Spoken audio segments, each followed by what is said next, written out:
Прывітанне. З вами канал Свабода Прэміум. Я Юрый Дракахруст, а таксама удзельнікі нашай сённяшняй размовы, нашай гутаркі. Гэта палітычны аглядальнік радыё Свабода Валер Карпалевич. Валер, прывітанне. Прывітанне. І Вадзім Мажэйка, палітычны аналітык. Вадзім, добрый дзень. Добрый день. Тэма нашай сённяшняй гутаркі – гэта памілаванне. Абвешчана, што Александр Лукашенко мілуе 13 чалавек, 13 асобаў, якія былі палітвязнямі. Это адбываецца напярэдадні, накануне новага свята, 17 верасня, свята народнага адзінства. Ну, можна сказаць, усяго 13, нехта скажа цэлых 13, нават 15. Калегі, вам першае пытанне. Чаму Лукашенко ўвогуле мілуе палітвязняў? Хоць аднаго, ну, в дадзеным выпадку 13. Вадзім. Ну, звычайна Лукашенко мілуе палітвязняў і робіць такія рэчы, вядома, не з нейкіх там прынцыпаў асабістага гуманізму і не таму, што ён вырашыў, што не памылілася праваахоўная сістэма, нарэшце там зразумеў, а ўсё ж такі гэта робіць з палітычных матываў. Але, канешне, сённяшняе рашэнне з палітычнымі матывамі кепска перагукаецца, бо відавочна, што колькасць такая мізэрная, пры тым, што паралельна і новых людзей затрымліваюць, і новых людзей прызнаюць палітзнявольнымі, што у такім выглядзе гэтая амністыя палітычна ні на што не паўплывае. Ні на настроі ўнутры Беларусі, ні на настроі за беларускай мяжой, там у еўрапейскіх сталіцах. Таму, як на мой погляд, то гэта рашэнне гэта такі адгалосак планаў і нейкіх кулуарных таксама унутрыўладных размоваў і выбараў розных шляхоў.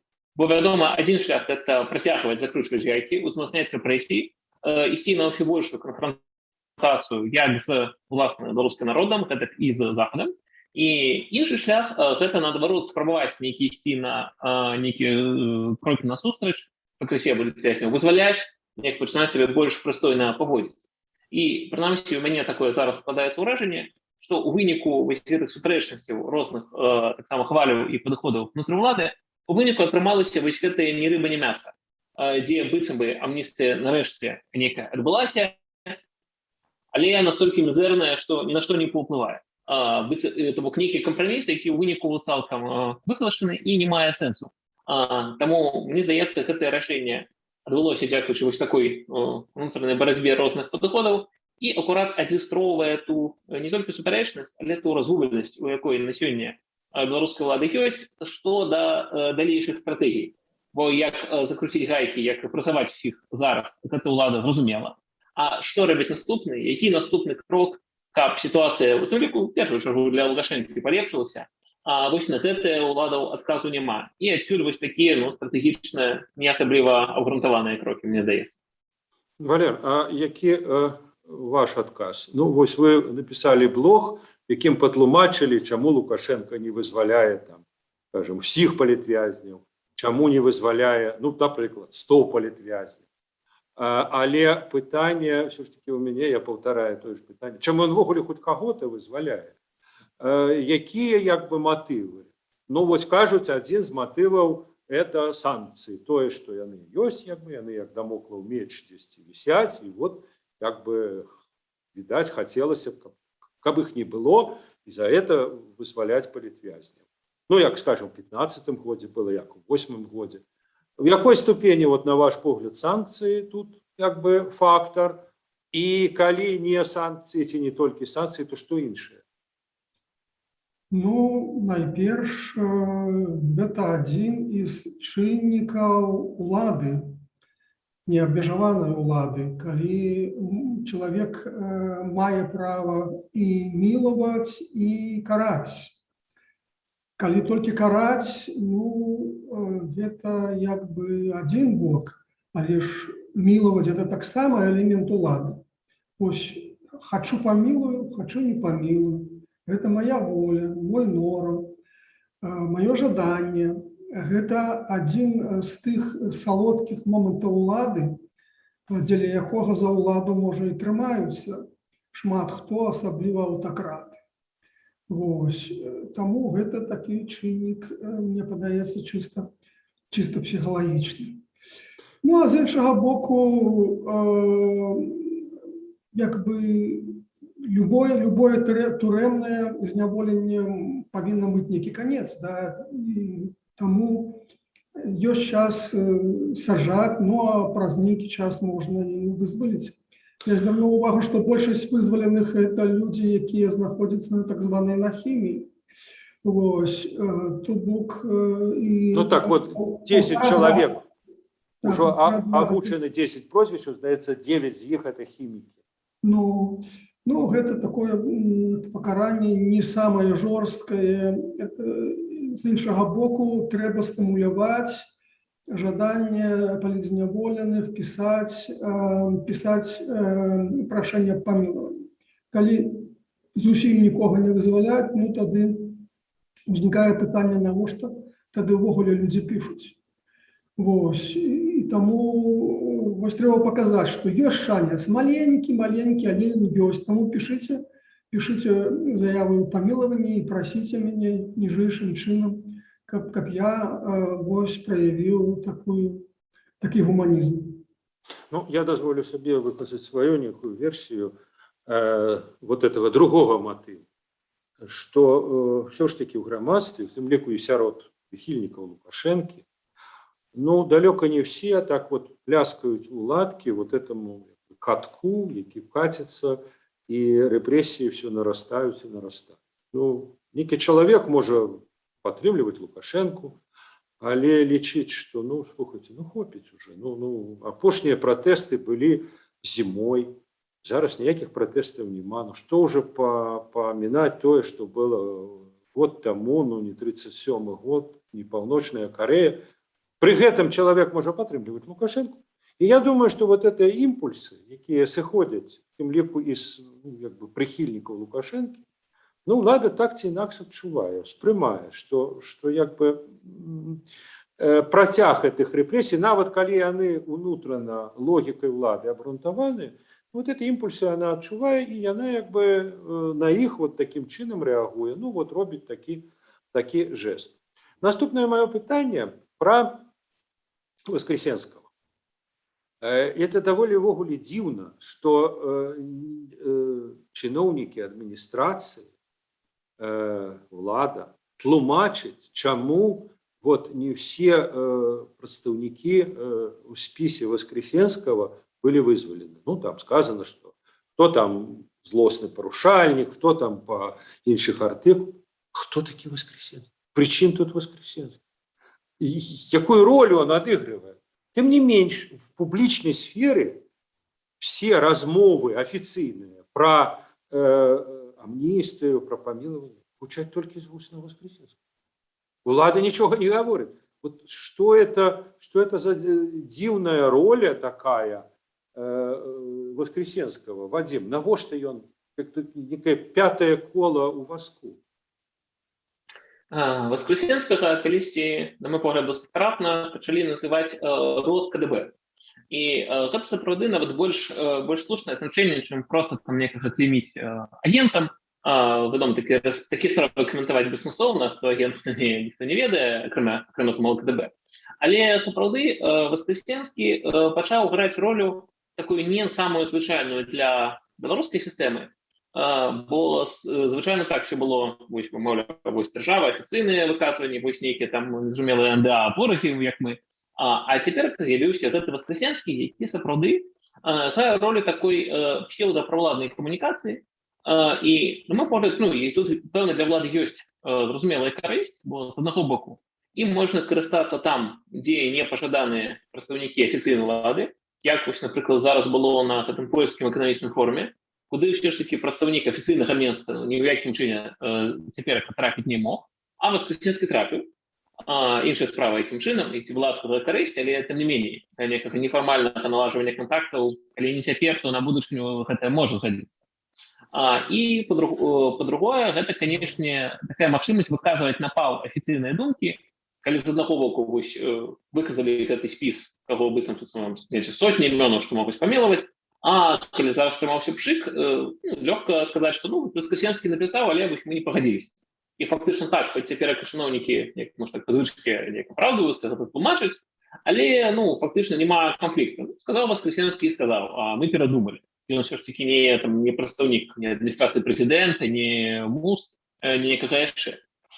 Ну і да, і канечне, трэцяя важная роля Воскресенскага гэта, так бы мовіць, сеяць смуту, нейкі хаос, спрабаваць падэманстраваць, што быццам бы ёсць такая быццам умоўна суперканструктыўная апазіцыя, якая пры гэтым цалкам кантраляваная, якая быццам робіць непалгую ролю, бо фактычна я колькі разоў бачыў у публіку чуў там ад былых палітвязняў нават зараз, які ўжо паспелі павыходзіць, хто там проста седзеў свой тэрмін, і так казалі, што ну Воскресенскі, якім там ён не быў, але ну гэта карысна. Калі сядзіш за кратамі, то любая магчымасць, любая падтрымка, яна варта ўвагі. І гэта дапамагае Воскресенскаму не быць такой зусім ужо чорнай плямай. І, канешне, гэты фактор Воскресенскага, ён нейкі пэўны разлад можа ўносіць. Зрэшты, мне падабаецца, як на гэта там беларуская апазіцыя рэагуе, што Воскресенскага разумеюць яго маргінальную ролю, не канцэнтруюцца на канфліктах вакол яго. Але вось так, гэта такое пятае кола, якое цяпер ўлада спрабуе прысабачыць да сваёй телегі. І з аднаго боку, як зараз сказаў, яго, канешне, ёсць карысныя ролі, але так, любыя трансфармацыі, любыя спробы неяк дадаць дадатковыя у звыклую беларускую ўладную сістэму, яны, канешне, так могуць крыху збіваць з панталыку таксама і таму чынавенства, якія вось зараз мусіць неяк сапраўды дзіўнавата апраўдвацца за ягонае слова. Валер, а як ви інтерпретуєте з'явлення такого персонажа, вогуле, як Воскресенський, такого, так би мовити, доброго слідчого на громадських початках? От я пам'ятаю, читав свій час, коли було ГДР, там був такий адвокат Вольфганг Фогель, який налаживав сделки по обмену, скажімо, шпіонів, по обмену, по продажі фактично дисидентів, яких визволяли за гроші ФРГ. ФРГ передавала гроші, їх визволяли. Вот. Он жил в ГДР, был громадянин ГДР, никакой не чалец политбюро, там, не официальный офицер КДБ, ну, тамтейший там штази. Приватная особа, просто вот адвокат, вот он что-то пропановал, он, короче, Заходу. И Захад все это и приймав. Вот навошта белорусской системе такий персонаж, похожий на этого Фогеля? Ну, мне падаецца, что до конца роля Воскресенскага у тым спектаклі, які зараз прапануе ўлада, до конца не вызначен, потому что сам сценарий спектакля гэтага пакуль не написан до конца.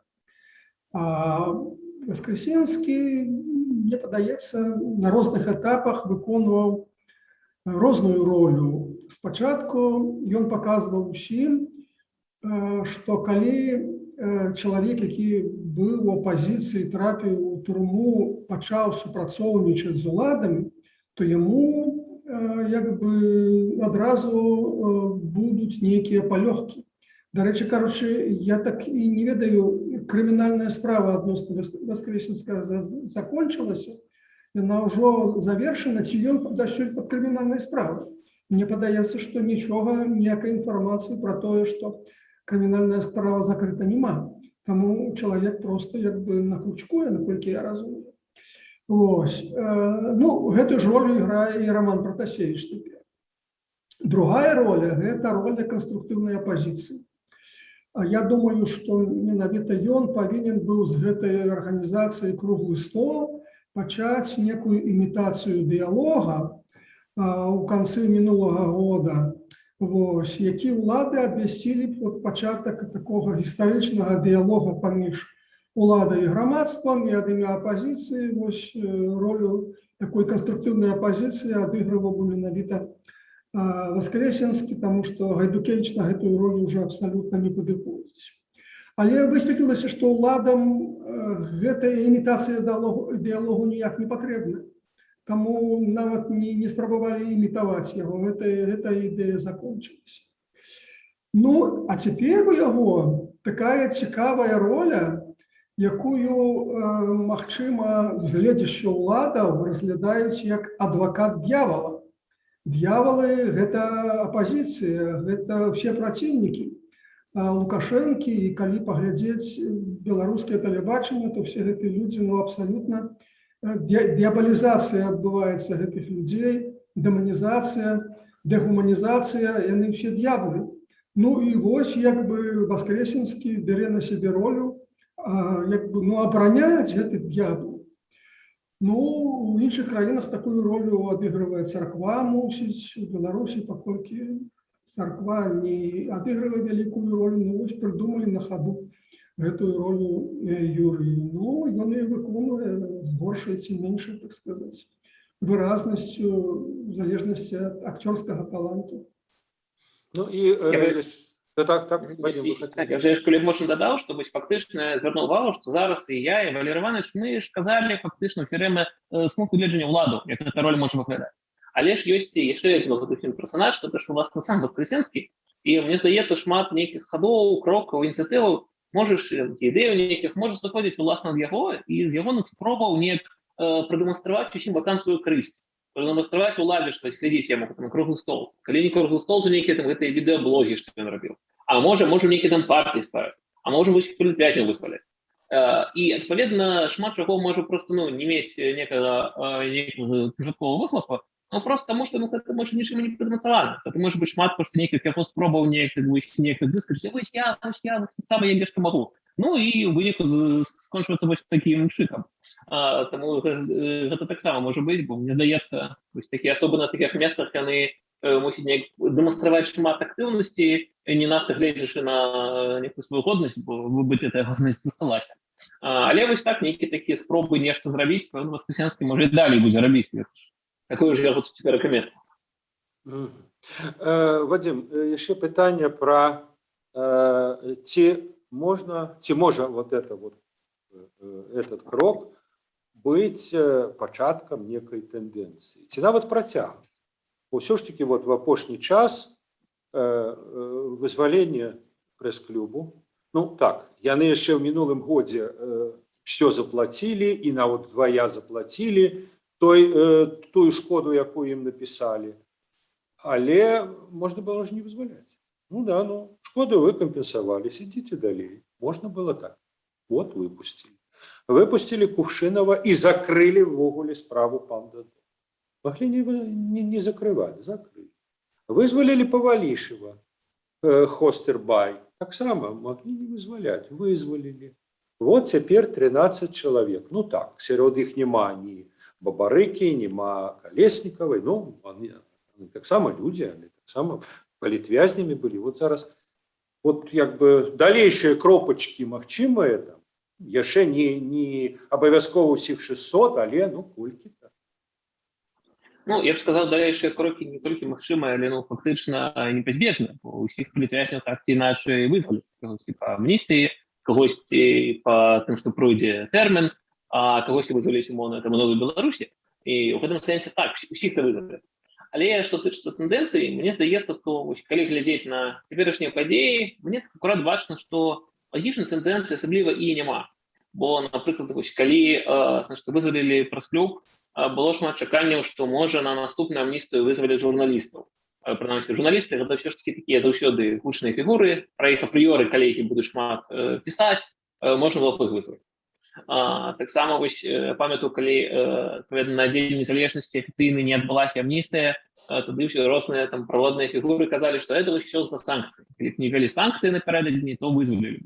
Ну, цяпер мы бачым, што гэта логіка таксама ніяк не працуе, бо цяпер санкцыі апошні час не прымалі, але ўсё роўна вялікай амністыі не адбылося. І мне здаецца, ўсё, што зараз вы слушна прылічылі, я тут яшчэ, дарэчы, дадаў кейсы, напрыклад, такіх людзей, як Олег Корбан, который таксама выйшаў на волю, адбыўшы там свой нейкі 200 скарочаны тэрмін, таксама фігура больш там не самых вядомых зараз асобаў, але з іншага боку ўсё ж такі таксама чалавек з палітычным досведам. Мне здаецца, гэта ўсё акурат укладаецца ў тое, што я казаў на пачатку, пра гэту ўсю падкаверную ўнутраную барацьбу улады розных падыходаў. Калі ідэя, што ў прынцыпе нейкія саступкі ісці варта і вызваляць варта, яна то ёсць, але яна, мягка кажучы, зусім не вядзе рэйд, і няма магчымасці ані на вялікія амністыі, ані на амністыі людзей з гучнымі імямі, такіх як там Бабарэка ці Калеснікава, на што ўсе звярнулі ўвагу. Бо фактычна, калі мы кажам, што 13 гэта мала, так мы тут зараз лёгка можам увесь спіс такіх 13 прозвішчаў, чые вызваленне вельмі паразіла і нас, і ўвесьмі. Але гэта ўсё імпэтава ўлады няма. Але паколькі ўсё ж такі нейкія крокі ёсць і нейкае разуменне, што у пэўных асобаў трэба рухацца ёсць, тому і адбываюцца вось такія падзеі, калі ўсё ж такі вызваляюць па крысе і без аніякай такой сістэмнай логікі. Таму мне здаецца, гэта і надалей будзе такой пэўнай латарэі, пакуль сітуацыя не зменіцца, што будуць працягвацца нейкія кропкавыя вызваленні ці кропкавыя паляпшэнні для некага умоваў, той же перавод з арышта пад хатнія арышты, пад хімію, розныя ёсць варыянты. Гэта пакрысе будзе працягвацца, але, на жаль, будзе захоўвацца надалей і адваротны тренд, калі пад гэты час будуць і новых людзей саджаць, будуць заводзіць новыя справы, як вы зараз гэтай сям'ёй забыцца падпал дома Гадукевіча, падпал, правакацыя невядома, будуць з'яўляцца новыя палітвязні. І з-за гэтага вось гэтыя кропкавыя моманты, яны будуць вельмі важныя для тых асобаў, каго гэта асабіста закранула, але наўрад ці штосьці зменіць глобальна і наўрад ці стануць нейкім такім выразным трендам. Валер, і зараз наконт санкцій, вертаючись, наш колега Віталь Циганков написав блог, якраз в контексті санкцій, Лукашенко перший міргнув. Мовляв, Захад ввів санкції, він потребує визволення, і Лукашенко був вимушений все ж таки визволити. Тобто він не став протягувати це лобовое суд. Чи так це? И практично реакция Заходу на это вызволение 13, что Лукашенко таки міргнув, и тому санкции треба узмацнять. Ті наоборот, Лукашенко продемонстрував певну гнуткость, и тому их принамсі не треба узмацнять. Ті третья реакция, 13, это просто ничто, и это вогуле ніяк не впливає, не мусить впливати на динаміку санкцій. Три варіанти реакції Заходу. Якою яна буде? Зразумела, што прымаючы рашэнне пра вызваленне ці невызваленне, рэакцыя Захада ўлічваецца. Што тычыцца таго, якая будзе рэакцыя Захада, я думаю, што будзе трэці варыянт, які вы пералічылі, ніякай не будзе рэакцыі. Бо сапраўды, калі б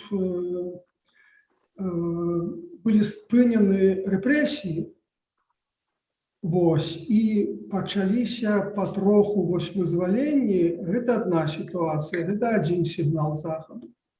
А мы бачым, што рэпрэсіі працягваюцца. І калі вы пыталі пра тэндэнцыю, так я бачу, што рэпрэсіі, гэты каток рэпрэсій, гэта тэндэнцыя. А вызваленне гэта асобныя кропкавыя рэчы, кропкавыя дзеянні, асобныя крокі. І таму Захад рэагуе на тэндэнцыю, а не на гэтыя асобныя крокі, асобныя вызваленні. Таму я не думаю, што будзе нейкая рэакцыя ўвогуле. Не ўзмацненне санкцый, а калі узмацненне, то яна будзе ісці па сваёй уласнай логіцы, і гэтае рашэнне цяперашняе мала на гэта паўплывае. І зразумела, што адкручваць назад санкцыі таксама за 13 вызваленых таксама ніхто не будзе. Таму маё меркаванне, ніякай пэўнай рэакцыі не будзе. Можа, хтосьці, нейкі прэс-сакратар нейкага МЗС заходняга, павітае, скажа, што добра, што вызвалілі. Я думаю, што на гэтым усё і закончыцца. Ясно. Добре. Дякую великий, Валер, дякую великий, Вадим. Я думаю, что эта тема будет еще обмерковываться. Я думаю, что все-таки, как вы сказали, Вадим, процесс все-таки будет протягиваться з той чи іншою хуткостю. А як воно буде насамрэч, наші глядачі можуть сачити на YouTube-каналі.